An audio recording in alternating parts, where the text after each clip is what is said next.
over the years, we have represented literally thousands of individuals who have experienced mental illness. These are people who question whether their illness would meet the test for disability under a long-term disability insurance policy. And generally speaking, these claims can in fact meet the test for disability. These are people who have things like bipolar disorder, depression, anxiety disorders, panic attacks, post-traumatic stress disorders, eating disorders, who are completely unable to work as a result of these conditions.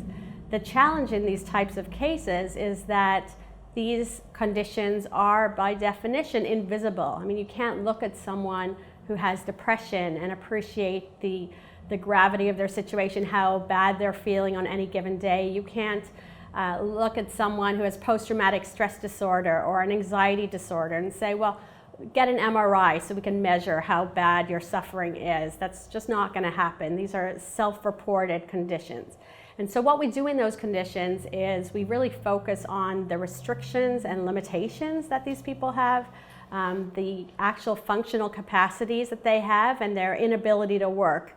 And we'll look at what their treating doctors say, because these are the people from a medical perspective who should know them the best. Oftentimes the clinical notes and records that we get from these doctors are not sufficient, so we'll actually speak to the doctors or write to the doctors, asking them a series of very pointed, specific questions, trying to understand exactly where they're coming from and get their views on whether or not the person can work.